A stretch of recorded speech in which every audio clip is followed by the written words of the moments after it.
किसी ने पूछा था कि जो सुबह की कहते हैं सुबह की दुआएं ये कब पढ़ें, सूरज निकलने से पहले या सूरज निकलने के बाद।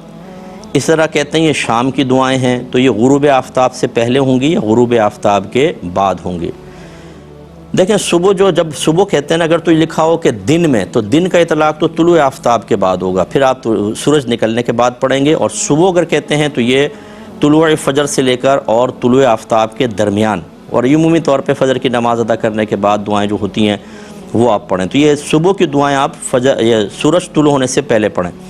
और शाम की जो हैं वो वही होता है कि गुरूब से पहले जो होता है वो शाम होती है, गुरूब के बाद तो रात स्टार्ट हो जाती है, तो वो भी गोया कि असर के आखिरी टाइम के अंदर आप पढ़ें, तो ये इसका मफ़हूम होगा। मैं भाई के सवाल का जवाब शामिल करता हूँ। ये कह रहे हैं कि जैसे सवात के इलाके में रहते हैं, पहाड़ी एरियाज़ हैं और वहाँ पे रास्ते भी इतने मुस्तहकम अच्छे रास्ते नहीं हैं, तो ये कहते हैं कि बाद औक़ात हमें जुमा पढ़ने के लिए 20-25 मिनट दूर मस्जिद है वहाँ जाना होता है और बारिश शदीद हो जाती है, तो क्या हुक्म शरअ है।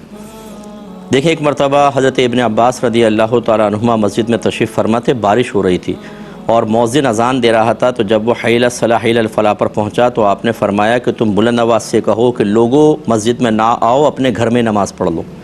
तो सारे हैरान हुए, एक दूसरे को देखा ये क्या कह रहे हैं। तो हज़रत इब्न अब्बास रदी अल्लाह तआला अन्हुमा ने फ़रमाया कि ये मैं नहीं कह रहा हूँ, बल्कि मुझसे बेहतर यानी नबी करीम सल्लल्लाहु अलैहि वसल्लम ने इसी तरह हुक्म इरशाद फरमाया।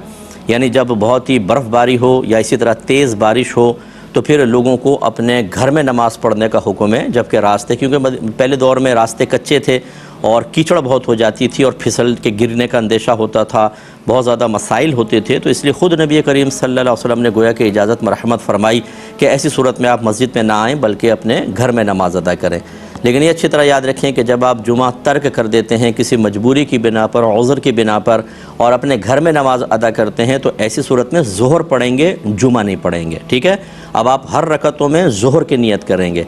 जब आप जुमा पढ़ते हैं तो हर रकत, तमाम रकतों में जुमे की नियत करते हैं, यानी 4 सुन्नत जुमे की, फिर 2 फ़र्ज़ जुमे की, फिर 4 सुन्नत, फिर 2 सुन्नत, 2 नफल, सब जुमे की।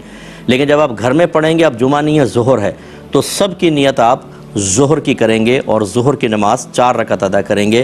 तो इंशाअल्लाह अल्लाह की रहमत से उम्मीद है, चूँकि नबी करीम सल्लल्लाहु अलैहि वसल्लम की तरफ से इस वक्त तर्के जुमा की इजाज़त है, तो आप बिल्कुल गुनाहगार नहीं होंगे, बल्कि ज़ोहर अदा करने के बावजूद मुझे अल्लाह की रहमत से उम्मीद है कि आपको पूरा जुमे का और जमात से जुमे की नमाज़ अदा करने का सवाब हासिल हो जाएगा। हदीसों का मज़मून इस तरह का मौजूद है।